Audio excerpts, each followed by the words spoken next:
मेरी शादी हुए आज तीसरा दिन था, मगर मेरा पति मेरे कमरे में सोने की बजाय मेरी ननद के कमरे में सोता था। मैं पूछती तो कहता कि मेरी बहन को एक बीमारी है, रात होते ही उसको दौरे पड़ते हैं और वो अपनी जान लेने की कोशिश करती है।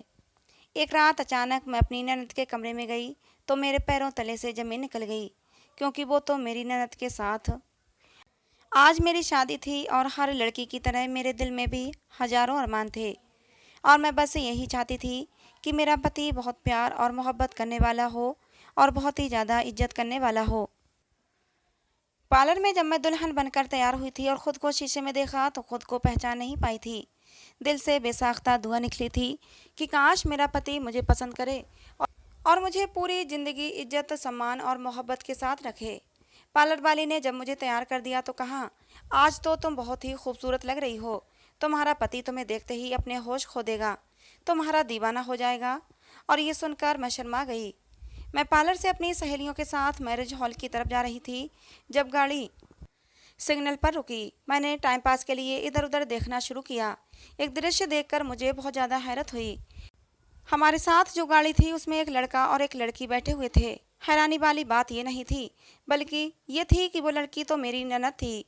मेरी ननद तो इस वक्त तो मैरिज हॉल में होना चाहिए था, क्योंकि मुझे मेरी माँ ने फ़ोन करके बताया था कि बारात आ चुकी है। तो ये इस वक्त तो इस लड़के के साथ यहाँ क्या कर रही है, और फिर ये लड़का कौन है? मेरी ननद ने उस वक्त जीन्स शर्ट पहन रखी थी और जिस तरह आराम से बैठी हुई थी, जिससे साफ पता लग रहा था कि मेरी ननद का शादी में आने का कोई इरादा नहीं। मैं हैरत से आंखें फाड़े उस गाड़ी की तरफ देख रही थी। तभी अचानक सिग्नल खुल गए। मुझे लगा शायद उसने भी मुझे देख लिया है, क्योंकि अब वो गाड़ी दूसरी तरफ मुड़ गई थी। मैं बहुत परेशान हो गई थी। इसी तरह खुद से उलझती हुई मैरिज हॉल पहुंची। बारात आ चुकी थी। पूरा मैरिज हॉल भरा हुआ था। शादी की रस्में शुरू हो चुकी थीं। सारा वक्त मैं अपनी ननद को तलाश करती रही, मगर वो मुझे कहीं नज़र नहीं आई। इसका मतलब तो यही था कि मेरी नज़रों का वो धोखा नहीं था, मैंने सच में ही उसे देखा था। जब मेरी शादी हो गई तो मैंने अपने पति से कहा, अपनी बहन को तो बुलाइए, मुझे मुबारकबाद भी नहीं दी। मेरा पति कहने लगा, अच्छा मैं उसे तलाश करके आता हूँ, यहीं कहीं मेहमानों में बैठी होगी। मुझे पूरा विश्वास था कि वो नहीं मिलेगी, मगर मेरी तो हैरत की हद न रही जब पति के साथ उसे आते हुए देखा। उस वक्त तो वो कोई और लड़की लग रही थी। सुंदर सा लहंगा पहने, हाथों में मैचिंग चूड़ियाँ और फुल मेकअप। ऐसा लग रहा था कि उस गाड़ी में ये थी या फिर कोई और। लेकिन मेरे दिल में शक तो था। लेकिन ये मौका ऐसा नहीं था कि मैं अपनी तरफ से अपनी ननद से सवाल जवाब करती, इसलिए मुस्कुराकर उससे मिलने लगी। लेकिन शक मेरे दिल में बैठ चुका था। जब विदाई होने लगी तो मेरी ननद कहने लगी, भाई आप भाभी के साथ एक गाड़ी में चले जाएं, मैं दूसरी गाड़ी में आ जाती हूँ। इससे पहले मेरी ननद दूसरी गाड़ी की तरफ बढ़ती, मेरे पति ने जल्दी से उसका हाथ पकड़कर उसी गाड़ी में बिठा दिया और कहने लगा, तुम जानती हो ना, 2 मिनट भी मेरी नज़रों से तुम दूर नहीं हो सकती। अगर तुम मुझसे दूर हो जाती हो तो मुझे तुम्हारी चिंता होने लगती है। मेरी ननद मुस्कुराते हुए गाड़ी के अंदर बैठ गई। मैं उन बहन भाइयों के आंखों की आंखों में होने वाली बातों को समझने की कोशिश कर रही थी कि आखिर उन दोनों के बीच क्या चल रहा है, मगर मैं अपनी कोशिश में नाकाम रही। गाड़ी घर के आगे रुकी। मेरी ननद ही मुझे कमरे में छोड़ने आई। मुझे बेड पर बैठा कर कहने लगी, भाई को आज की रात इस कमरे से बाहर मत निकलने देना, वरना पछताओगी। उसके अजीबो गरीब बात पर मैं दंग रह गई, लेकिन कुछ बोल न सकी, बस चुप रह गई। मैंने सोचा, लगता है इसका दिमाग खराब है। भला शादी की पहली रात कोई पति अपने पत्नी को छोड़कर कहाँ जाएगा। वो मुझे अजीब से अंदाज में देखते हुए चली गई। थोड़ी देर में मेरा पति अंदर आ गया। वो बहुत जल्दी में था। उसने कमरे में आते ही अलमारी से एक डिब्बी निकाली और मुझे देकर कहने लगा, इसमें तुम्हारी मुँह दिखाई का गिफ्ट है, मैं अभी जा रहा हूँ, सुबह बात करते हैं। वो बात ख़त्म करके जा चुका था और मैं सदमे की हालत में बैठी रह गई।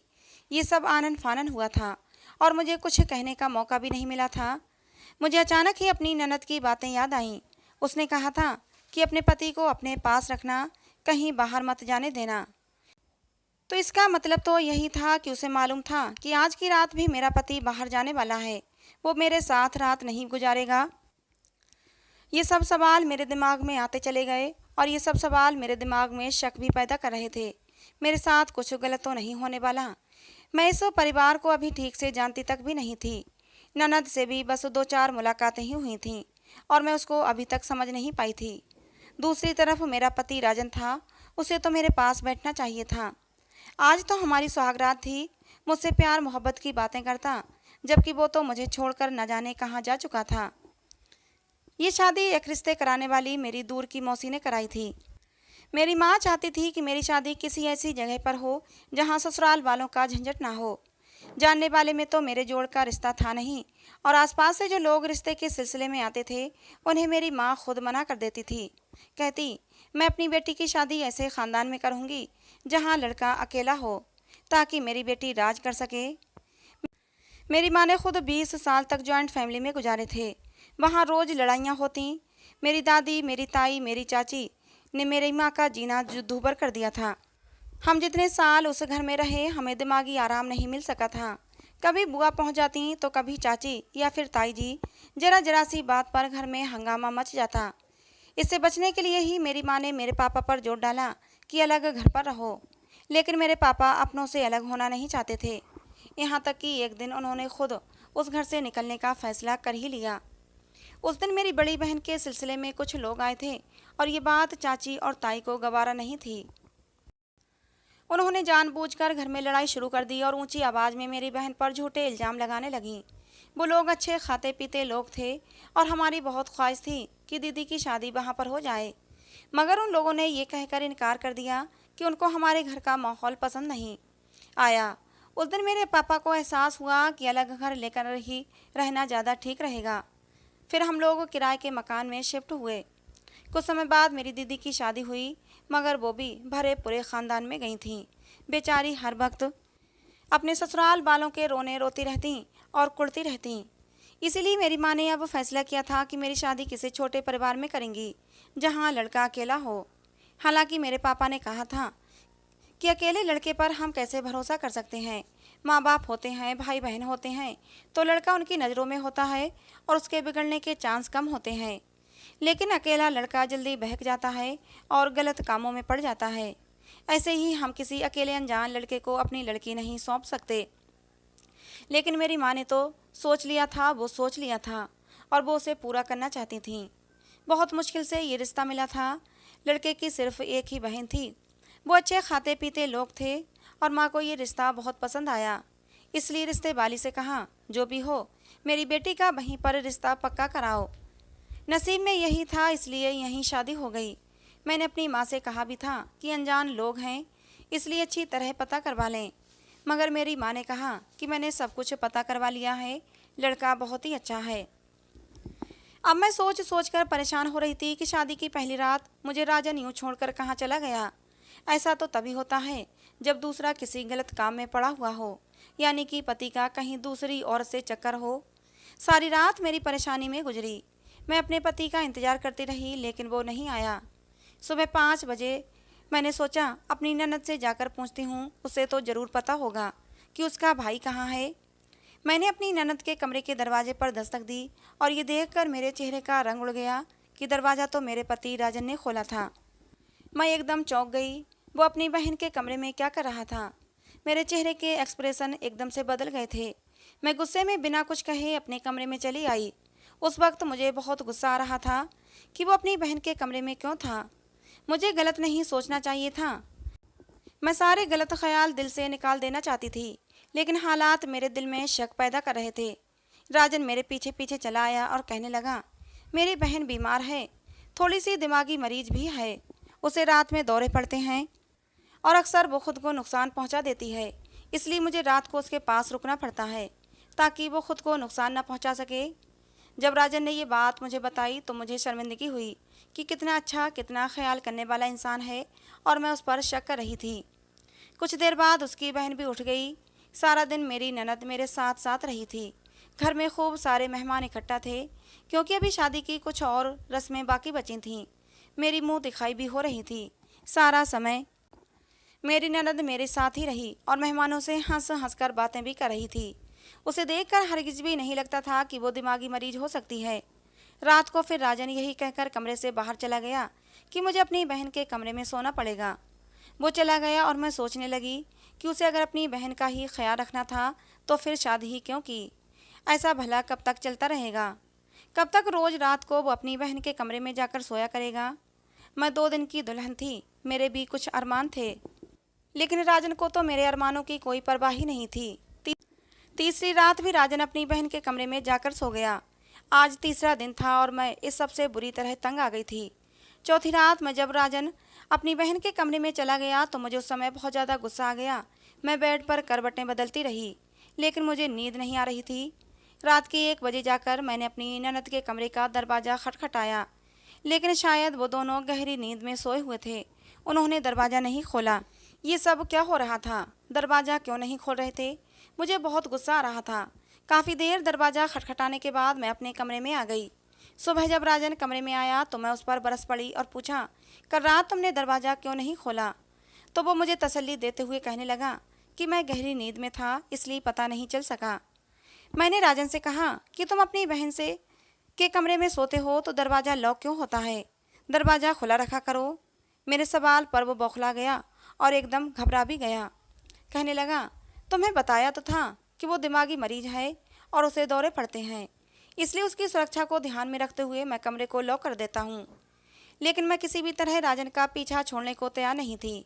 मैंने कहा, तुम्हें यही डर है ना, तो मैं तुम्हारी बहन के साथ सो जाया करूँगी, उसका ख्याल रखूँगी, तुम अपने कमरे में सोया करो। मेरा ऐसे कहने पर राजन का मुंह खुला का खुला रह गया। उसे अब कुछ कहने के लिए बचा ही नहीं था। तभी अचानक बोला, जब तक मेरी बहन ठीक नहीं हो जाती मैं किसी को भी उसके पास या उसको किसी के पास नहीं आने दे सकता। मैं रोने लगी। राजन ने मुझे चुप भी नहीं करवाया और चला गया। थोड़ी देर बाद मेरी ननद मेरे कमरे में आई और मुझे चुप करवाने लगी। कहने लगी, मैंने तो रात भाई को बोला था कि भाभी दरवाजे पर दस्तक दे रही हैं, दरवाज़ा खोल दें, मगर भाई ने ही मना कर दिया। मेरी ननद बहुत डरी हुई भी लग रही थी। मैंने पूछा, क्या तुम्हें रात को दौरे पड़ते हैं, इसीलिए तुम्हारा भाई तुम्हारे कमरे में सोता है? मेरी बात सुनकर उसके चेहरे पर हैरानी के रंग दिखने लगे थे। मुझसे कुछ कहना चाहती थी, लेकिन उसने कुछ कहा नहीं और बस रोती हुई अपने कमरे में चली गई। उसका ये रवैया मुझे बिल्कुल भी समझ में नहीं आया था। ऐसा क्या राज था? मेरा पति घर पर ही था, मेरे साथ रहने की बजाय हर समय साय की तरह अपनी बहन के पीछे पीछे ही था। यहाँ तक कि मेरी एक दोस्त ने मुझे और राजन को एक पार्टी में बुलाया तो राजन कहने लगा, तुम अकेली चली जाओ, और अगर मेरा जाना इतना ही ज़रूरी है तो फिर मेरी बहन भी साथ में जाएगी। मुझे बहुत ज़्यादा हैरत हुई, लेकिन मैंने सोचा चलो कोई बात नहीं, इसकी बहन को भी साथ ले जाते हैं। लेकिन मेरी ननद तो जाने के लिए तैयार ही नहीं थी। मेरी ननद ने मुझे इशारा भी किया कि मुझे साथ लेकर न जाएं, भाई के साथ आप अकेली चली जाओ। मैंने राजन को बहुत समझाने की कोशिश की, लेकिन राजन नहीं माना और उसे साथ लेकर ही पार्टी में गया। मैंने महसूस किया था कि मेरी ननद मेरे पति से काफ़ी डरती है, और मैंने ये भी नोट किया था कि राजन मेरी ननद पर बहुत सख्ती करता है। उसके पास उसका अपना मोबाइल तक नहीं था और उसको घर से बाहर जाने की भी इजाज़त नहीं थी। सारा दिन और सारी रात मेरा पति बस उसी के आगे पीछे घूमता रहता।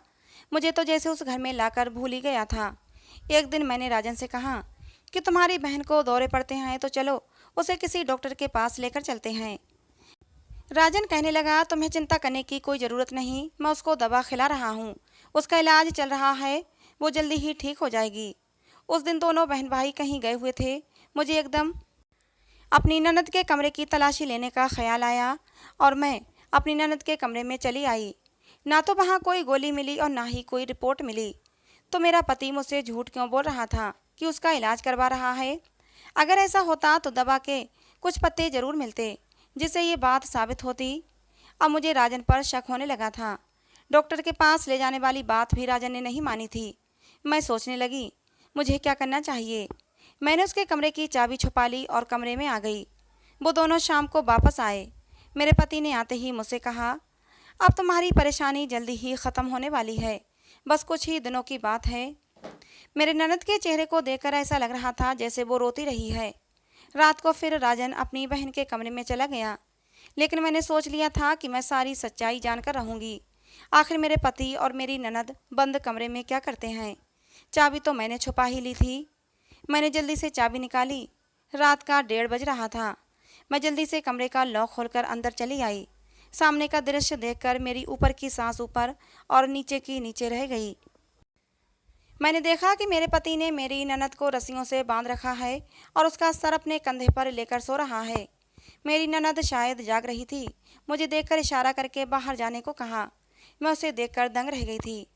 मैं राजन को जगाकर पूछना चाहती थी कि ये सब क्या है, मगर जब मेरी ननद ने मेरे आगे हाथ जोड़ दिए तो मैं बाहर आ गई। अपनी ननद की ये हालत देखकर मैं सदमे में आ गई थी। अब तो मुझे मेरी ननद दिमागी मरीज नहीं बल्कि राजन दिमागी मरीज लग रहा था। पूरी रात मुझे नींद नहीं आई। मेरे दिलो दिमाग में हजारों सवाल चल रहे थे। मैं राजन से पूछना चाहती थी कि आखिर उसने अपनी बहन को बांध कर क्यों रखा है। इस उलझन में पूरी रात गुजर गई। सुबह होते ही मैंने बहाना बनाकर अपनी ननद को अपने कमरे में बुलाया और उससे पूछा कि रात को जो कुछ मैंने देखा वो सब क्या था। तो मेरी ननद मेरी बात सुनकर रोने लगी और कहने लगी, जब से मम्मी और पापा इस दुनिया से गए हैं मेरे भाई का रवैया मुझसे बदल गया है। सारी प्रॉपर्टी पर वो अपना हक समझते हैं और रोज़ मुझसे कहते हैं कि अपने हिस्से की दौलत मेरे नाम कर दो। मेरे पापा अपनी सारी दौलत हम दोनों बहन भाइयों के नाम आधी आधी कर गए हैं। मैं मना करती हूँ तो वो मुझे मारते हैं और मुझे परेशान करते हैं। रात को भी मुझे बांध देते हैं। वो मुझे हर पल तकलीफ देते हैं जिससे कि मैं डर जाऊँ और अपने हिस्से की प्रॉपर्टी उनके नाम कर दूँ। मगर मैं ऐसा हरगिज नहीं करूँगी। अगर मैंने भाई को सारी प्रॉपर्टी दे दी तब भी भाई उसको अपने पास नहीं रखेंगे। मेरा भाई गलत आदतों में पड़ा हुआ है, वो सारी दौलत उड़ा देगा। अपनी ननद के मुंह से ये सब बातें सुनकर मेरा सर चकरा गया। मेरे शरीर में तो काटो तो खून नहीं। मेरा पति राजन इतना गंदा आदमी हो सकता है, मैंने सपने में भी नहीं सोचा था। अगर रात को मैं अपनी आंखों से ये सब कुछ देख न लेती तो शायद मैं उसकी बातों पर विश्वास न करती, लेकिन हकीकत तो मैंने खुद अपनी आंखों से देख ली थी। मेरी ननद मुझसे लिपट लिपट कर रोने लगी। कहने लगी, भाभी मुझे यहाँ से कहीं भेज दो, मेरी जान बचा लो, नहीं तो मेरा भाई मुझे मार देगा। मैं आपके आगे हाथ जोड़ती हूँ, मुझे इस घर से कहीं दूर भगा दो। अब मैं उसको क्या कहती। उसे चुप करवाया और मैं सोच में पड़ गई कि अब मैं क्या करूँ। थोड़ी देर बाद राजन मेरे पास आया और कहने लगा, मैंने अपनी बहन का रिश्ता तय कर दिया है। कल उसको लड़का दिखाने लेकर गया था। अगले मंडे को मैं अपनी बहन को विदा कर दूंगा। मैं ये सुनकर हक्का बक्का रह गई। मेरी ननद तो कुछ और ही कह रही थी कि उसका भाई उसकी शादी किसी बूढ़े से करवा रहा था और बदले में उससे पैसे मांगे थे, और ये तो कह रहा है कि किसी लड़के से रिश्ता किया है। ये सब क्या था। मैं बस यही चाहता हूँ कि अपनी बहन की जिम्मेदारियों से फ्री हो जाऊँ।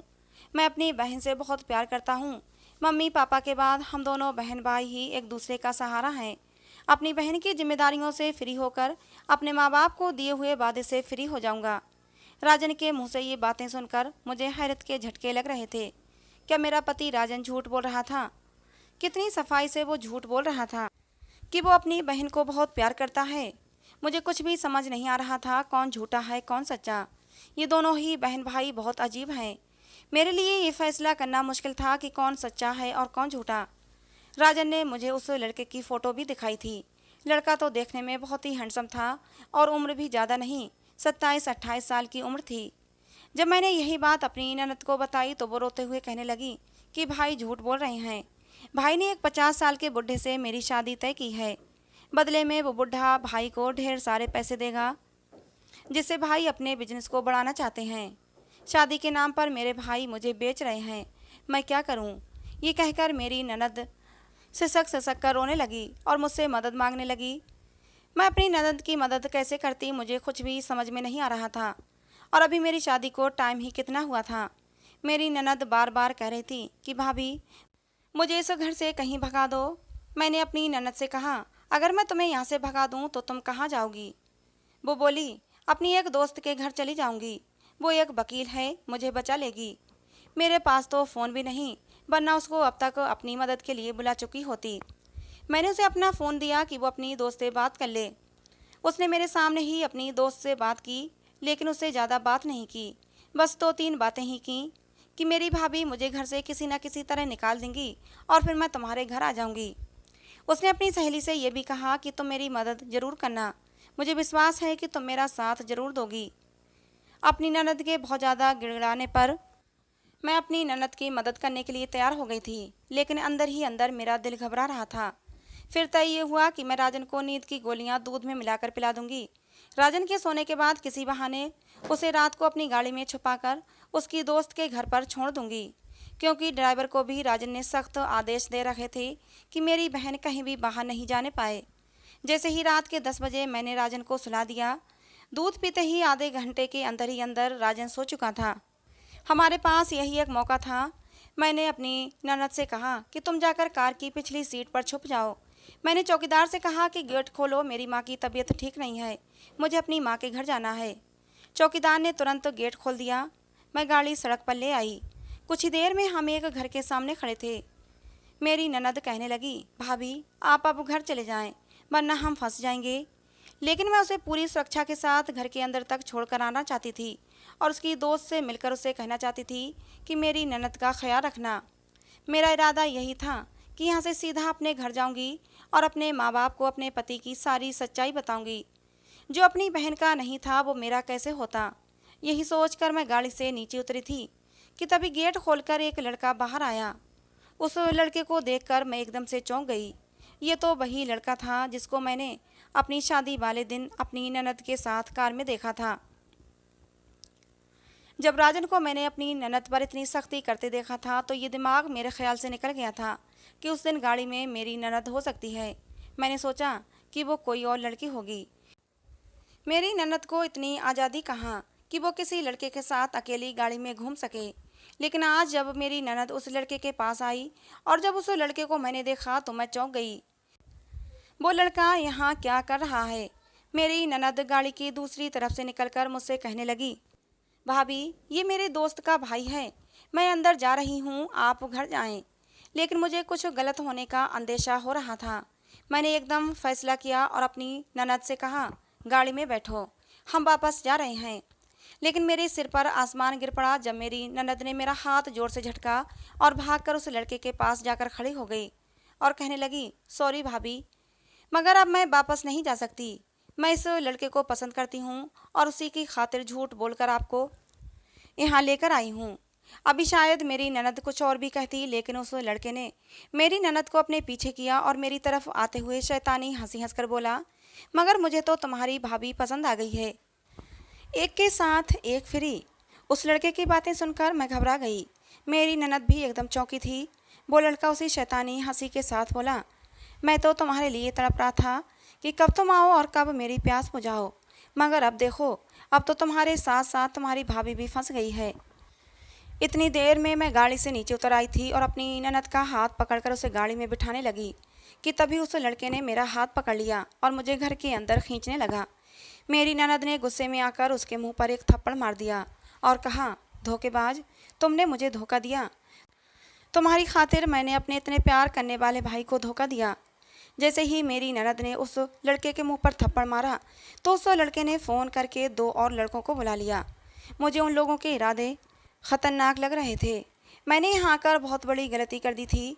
वो मुझे और मेरी ननद को खींचकर अंदर ले जा ही रहे थे कि उसी वक्त तो पुलिस के सायरन बजने लगे।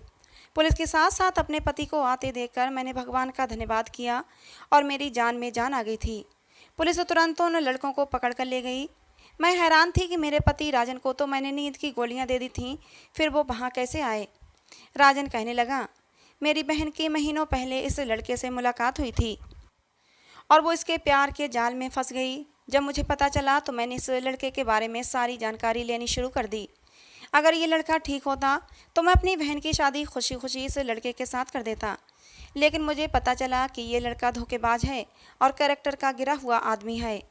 मैंने अपनी बहन को उस लड़के के बारे में सारी सच्चाई बताई, लेकिन मेरी बहन ने मेरा विश्वास नहीं किया, उल्टा उसकी बातों में आकर मुझ पर ही शक किया और घर से भागने की प्लानिंग करने लगी। तब तक मेरी शादी का दिन आ गया था, इसलिए मैंने उस पर सख्ती की और उसे एक कमरे में बांध कर सोने लगा, क्योंकि ये दोबारा भागने की कोशिश कर चुकी थी और मैं नहीं चाहता था कि ये भागकर उस आवारा लड़के के हाथों अपनी ज़िंदगी बर्बाद कर ले। मैं अपनी बहन से बहुत प्यार करता हूँ और उसे बर्बाद होते नहीं देख सकता था। उसने तुम्हें जो कुछ भी बताया वो सब कुछ झूठ था। कल जब तुम दोनों प्लान कर रहे थे तो मैंने सब सुन लिया था और फैसला किया कि तुम लोगों को जो करना है तुम कर लो, ताकि तुम लोगों को सब कुछ समझ आ जाए। तुम सब कुछ अपनी आंखों से देख लो। हो सकता है ऐसा करने से ही मेरी बहन को अकल आ जाए, क्योंकि इंसान को जब तक ठोकर न लगे वो बाज नहीं आता। इसलिए मैंने तुम लोगों को जाने दिया और वो गोलियों वाला दूध फेंक दिया था। मुझे यकीन था यहाँ कुछ ऐसा ज़रूर होगा, इसलिए मैं पुलिस को लिए तुम्हारे पीछे पीछे आ गया। सब कुछ सुनकर मैं शर्मिंदा हो गई थी। मेरी ननद भी सर झुकाए हुए आंसू बहा रही थी। वो हाथ जोड़कर कहने लगी, मुझे माफ़ कर दें भाई। उस लड़के की बातों में आकर अपना नुकसान करने चली थी। उसने मुझे धोखा दिया और मुझे आपके खिलाफ ही खड़ा कर दिया। मेरी ननद ने मुझसे भी माफ़ी मांगी। मैंने और राजन ने उसे माफ़ कर दिया, क्योंकि उसे एहसास हो गया था यही बहुत है। कुछ ही दिनों बाद हमने उसकी शादी कर दी। आज वो अपने घर में खुश है और मैं अपने पति राजन के साथ खुश हूँ। मेरा पति राजन एक अच्छा भाई होने के साथ साथ एक अच्छा पति भी है और साथ ही एक बहुत अच्छा इंसान भी है। ऐसे अच्छे इंसान किस्मत वालों को ही मिलते हैं और मैं बहुत किस्मत वाली थी कि राजन जैसा पति मुझे मिला। तो दोस्तों, आज की ये हमारी कहानी आपको कैसी लगी कमेंट बॉक्स में ज़रूर बताना। पसंद आई हो तो प्लीज़ लाइक करना। ऐसे ही और कहानियों के लिए हमारे चैनल को सब्सक्राइब करना। कहानी को अंत तक सुनने के लिए दोस्तों आप लोगों का बहुत बहुत धन्यवाद। मिलते हैं अगली किसी नई कहानी में।